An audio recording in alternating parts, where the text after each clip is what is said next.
Welcome my friend. Sociology with Dhruv Dikshit channel में आपका स्वागत है। आज कबीर जयंती है।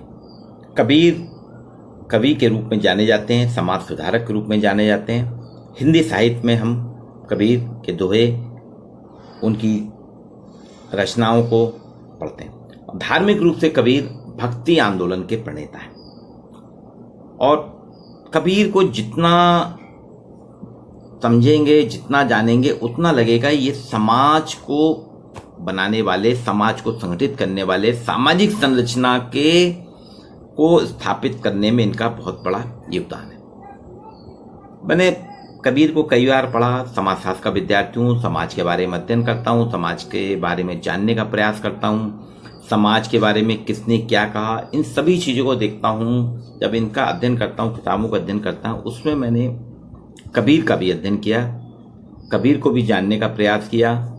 तो देखा मैंने कि जहाँ तक मेरे को लगा कि हमसे कहीं ना कहीं एक चूक हो रही है। हमने कबीर दास को समाजशास्त्री नज़रिए से देखा ही नहीं, जबकि वो एक सच्चे समाजशास्त्री हैं।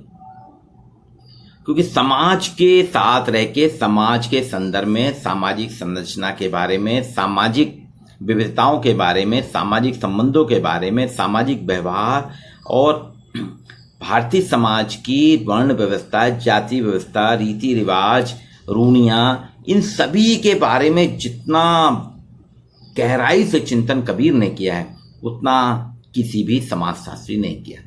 हाँ, ये बात जरूर है कि समाजशास्त्र का जन्म फ्रांस में हुआ। 1838 में समाजशास्त्र का जन्म हुआ।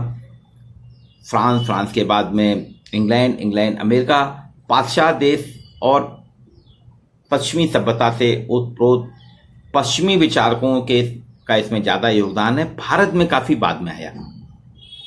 समाजशास्त्र का विधिवत अध्ययन जो भारत में 1919 से हुआ।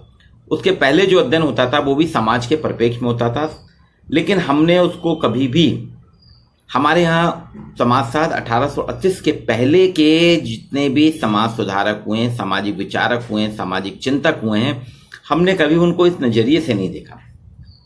मैंने पहले भी कहा था कि प्रेमचंद का भी अध्ययन हमें एक समाजशास्त्री के रूप में करना चाहिए, अम्बेडकर का एक समाजशास्त्री के रूप में अध्ययन करना चाहिए, जयप्रकाश जी का अध्ययन करना चाहिए, लोहिया का अध्ययन करना चाहिए, गांधी का अध्ययन करना चाहिए, सुभाष चंद्र बोस का अध्ययन करना चाहिए। इन सभी, लोकमान्य तिलक, ये जितने भी हैं, समाज को जोड़ने का काम करते थे, सामाजिक व्यवस्था की एक प्रमुख इकाई थे, समाज की आवाज़ है ये। उसी कड़ी में आज मैं आपसे चर्चा करूंगा कबीर दास की जीवन परिचय की। हम सभी कबीर दास को जानते हैं और कबीर दास को वास्तव में एक समाजशास्त्री नज़रिए से हमें देखना होगा और इनको हमको पाठ्यक्रम में शामिल करना होगा। इनका अध्ययन करना करेगा, समाजशास्त्र में भी इनको एक विषय के रूप में रख के इनके विवेचन, इनका विश्लेषण करना होगा। कबीरदास समाज सुधारक थे। एक ऐसे समाज सुधारक थे जो समाज के साथ रह के समाज की ही चर्चा करते थे।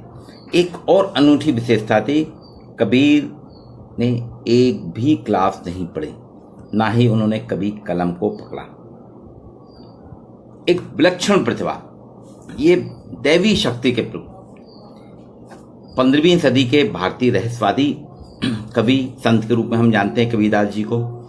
हिंदी साहित्य में भक्तिकालीन युग में परमेश्वर की भक्ति के लिए आप एक महान प्रवर्तक के रूप में उभरे।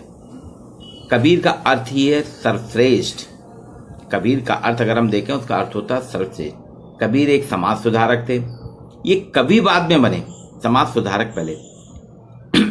प्रख्यात चिंतक आचार्य रामचंद्र शुक्ल तो लिखते हैं, कबीर के काव्य में जो विलक्षण प्रभाव है वो एक चमत्कार है। उन्होंने उसको एक मिरेकल माना, एक चमत्कार माना। वहीं हजारी प्रसाद द्विवेदी जी कहते हैं, हिंदी साहित्य में का जो 1000 वर्षों का इतिहास है और आगे आने वाला जो है समय, उसमें कबीर जैसा कवि लेखक दूसरा कोई हो ही नहीं सकता। आज 25 जून 1389 1389 ईस्वी में आपका जन्म हुआ था। जन्म की भी इनके अलग अलग मान्यताएं हैं। कोई 1389 लगभग मानता है, क्योंकि इसका कोई यथार्थ डेट नहीं है। माना जाता है कि काशी में एक विधवा ब्राह्मणी की आप संतान थे। समाज के भय से, समाज के डर से उसने नवजात शिशु को एक तालाब के किनारे छोड़ दिया था, जिसे नीरू जुलाहे और उसकी पत्नी नीमा ने पाला पोसा। एक ये है, एक किंवदंती है कि एक बार काशी के घाट पे एक बच्चा वही छोड़ के चली गई थी एक माँ, चूंकि वो सामाजिक भय के कारण नवजात शिशु को, तो संत रामदास जी आ रहे थे सवेरे काशी में नहाने, काशी के घाट में नहाने के लिए, तो उनके पैरों से टकराया। जब उन्होंने देखा अबोध बालक है, पत्ते में रखा हुआ था, उनको बोले राम राम राम राम, उससे बहुत बड़ा पाप हो गया, उसको उठा के लाए, उन्होंने उसका पालन पोषण किया, उन्हीं की शिक्षा दी, उन्होंने अपने शिष्य को पारंगत किया। एक ये कहानी है। लेकिन नीरू जुलाहे और नीमा ने इनको पाला पोषण और इनको रखा। बाद में इनके जितने भी पद दोहे हैं, इनके अनुयायियों ने, इनके शिष्यों ने उनको रचनाओं को इकट्ठा करके बीजक ग्रंथ बनाया, संकलित किया और उसको बीजक ग्रंथ बनाया। बीजक ग्रंथ के 3 भाग हैं, साक, सबर और रमैनी। साक में 809 पद हैं, सबर में 350 पद हैं और रमैनी तो एक लंबी। कभी निर्गुण भक्ति के वैष्णव भक्त थे, एक समाज सुधारक थे। अपने भक्ति आंदोलन के माध्यम से एक ऐसा वैचारिक आधार प्रस्तुत किया जिसके माध्यम से जो भारतीय समाज में ऊंच नीच, जाति भेदभाव, वर्ण भेदभाव में समाज जो विभाजित हो रहा था, उस विभाजित समाज की मानवता को समानता के एक नैतिक और मजबूती आधार के आधार पर मजबूत आधार प्रदान करके उसको जोड़ने का प्रयास किया। मैं इसलिए कहता हूं कि समाजशास्त्रियों ने समाज को समझा, समाज को जानते थे कि समाज अगर आपका जाति पे, ऊंच नीच पे और वर्ण भेद में बटेगा, वर्गों के आधार पे, वर्णों के आधार पे बटेगा, तो वो समाज ज्यादा दिनों तक नहीं रह सकता। कार्ल मार्क्स ने भी तो यही बात की ना। कार्ल मार्क्स ने आर्थिक आधार पे, उत्पादन के साधनों के आधार पे समाज के विभाजन की बात की, और वो कहता है कार्ल मार्क्स की समाज को वर्ग विहीन होना चाहिए, कोई वर्ग नहीं होना चाहिए। कार्ल मार्क्स को जब हम समाजशास्त्री मानते हैं तो कार्ल मार्क्स से बहुत पहले तो कबीर ने भी यही बात की ना। कबीर ने भारतीय संदर्भ में बात की कि भारत में जो भारतीय समाज ऊंच नीच, जाति के आधार पे ऊंच नीच, वर्ण भेद के आधार पे है, ये मानवता को समानता की बात उन्होंने की कि अगर हम मानवता की बात करते हैं, समाज को स्थायी रखना चाहते हैं, सामाजिक परिप्रेक्ष्य में अगर हम देखना चाहते हैं, समाज से ऊंच नीच, वर्ण भेद अलग होना चाहिए, एक मजबूत और नैतिक आधार देने वाले सर्वप्रथम कबीरदास थे। उन्होंने खुल के जाति प्रथा का विरोध किया। आपने विरोध तो जाति का करा, लेकिन जाति को खत्म करने की बात भी नहीं की। बोले जाति खत्म नहीं करना चाहिए, बल्कि इससे उत्पन्न जो मानवीय विषमताएं हैं और असमान जीवन मूल हैं, उनको पुनः प्रतिस्थापित करना चाहिए। जो असमानताएं हैं उनको समाप्त करें, और जो हमारे जीवन मूल समाप्त हो गए हैं, असमानता आ गई जीवन मूल्यों में, उनको समाप्त करके एक नवीन समान जीवन मूल्यों को हमको समाज में प्रतिष्ठित करना पड़ेगा। जाति प्रथा को खत्म नहीं, बल्कि जाति में सुधार करना चाहिए। समाजशास्त्री भी क्या करता है, समाज की विसंगतियों की, समाज के समस्याओं को खत्म करने के लिए साथ में समाधान प्रस्तुत करता है। यही कबीर कह रहे थे ना कि जाति को आप रखिए, जाति ठीक है, सामाजिक व्यवस्था का पार्ट है, लेकिन इसकी जो विसंगतियां हैं उनको अलग करके हम नए सामाजिक मूल स्थापित करें। उन्होंने इस आधार पे जाति की वकालत की, और उसके साथ साथ आज जो पूरे देश में धर्मनिरपेक्षता की बात करते हैं, और भारत जो धर्मनिरपेक्ष राष्ट्र बना है, भारत स्वतंत्रता के बाद जिसको कि भारत को कोई राष्ट्र नहीं है, कोई धर्म राष्ट्रीय नहीं कहते, हिंदू धर्म नहीं है, ये नहीं, ये इसको धर्मनिरपेक्ष राष्ट्र कहते हैं। इस धर्मनिरपेक्षता के सबसे बड़े हिमायती कबीर थे। आप सोचिए 15वीं सदी में कबीर ने बात की थी धर्मनिरपेक्ष, जब भारत में ये कोई चर्चा ही नहीं थी धर्मनिरपेक्षता की। वो कहते थे धर्मनिरपेक्षता एक जीवन मूल है, इसमें सहिष्णुता आधारित है। हर व्यक्ति को अपने धर्म पर निष्ठा रखने के साथ ही साथ दूसरे धर्म को समान समझना चाहिए, ये कबीरदास कह गए थे। और इसीलिए उनका एक दोहा है, कबरा खड़ा बाजार में लिए लुकाठी हाथ, जो घर जागे आपना चले हमारे साथ। वो कहते सभी हमारे साथ चले। मैंने आपको कहा समाजशास्त्र में हम अध्ययन क्या करते हैं, 1838 के बाद समाजशास्त्र क्या अध्ययन करता है, समाज का अध्ययन करता है, समाज की समस्याओं का अध्ययन करता है, समाज का एक शैक्षणिक विधा है। समाजशास्त्र सामाजिक अध्ययन की, समाज के अध्ययन की एक शैक्षिक विधा है, जिसमें हम सामाजिक संरचना की बात करते हैं, सामाजिक व्यवस्था की बात करते हैं। टालकर पार्सन का तो बहुत बड़ा सिद्धांत है सामाजिक व्यवस्था का। पार्सन तो सामाजिक व्यवस्था के लिए जाने जाते हैं। सामाजिक संबंधों की बात करते हैं, सामाजिक क्रियाओं की बात करते हैं, सामाजिक परिवर्तनों की बात करते हैं, समाज में हो रहे बदलावों की बात करते हैं। तो वही बात तो कबीरदास कह गए। कबीरदास ने बहुत पहले इस बात की थी, उनके बहुत सी दोहे हैं और दिया गया। इसलिए हिंदी साहित्य के लोग भी कहते हैं कबीरदास हिंदी साहित्य के नहीं, वो सबसे पहले समाज सुधारक थे। प्रख्यात हिंदी साहित्य के जबलपुर के प्राध्यापक हैं डॉक्टर अरुण शुक्ला। अरुण शुक्ला हिंदी के प्राध्यापक हैं, हिंदी साहित्य के प्रणेता हैं, भाषा विज्ञानी हैं। लेकिन वो कहते हैं, वो खुद मानते हैं कि हिंदी वालों का अधिकार नहीं है कबीर पे। कबीर समाजशास्त्री हैं, समाज सुधारक हैं। उन्होंने अपने अनुभव और सामाजिक गतिविधियों से प्रेरित होकर वाणी दी, अपने दोहे दिए। उनका कहना है जिसमें हर वर्ग को सीख लेना चाहिए। अरुण शुक्ला हिंदी के आचार्य बोल रहे हैं। हजारी प्रसाद द्विवेदी ने भी कबीर के बारे में कहा है, रामचंद्र शुक्ल ने भी उनको कहा है, बोले चमत्कारिक कवि हैं। वो कहते थे, कबीर ने कहा सामाजिक परिप्रेक्ष्य में अगर हम देखें तो उनका दोहा था, मनुष्य को सदैव एक रहना चाहिए। अति का भला ना बोलना, अति की मली ना चूप, अति का भला ना बरसना, अति की भली ना धूप। यानी व्यक्ति को सदैव एक जैसा होना चाहिए, ना ही व्यक्ति को अधिक ज्यादा बोलना चाहिए, ना ही अधिक चुपचाप रहना चाहिए। जैसे अधिक वर्षा अच्छी नहीं होती, उसी तरह तेज धूप भी नुकसानदायक है। देखिए समाज के परिप्रेक्ष्य में उन्होंने सामाजिक परिभाषा बहुत ही सरल तरीके से कहा।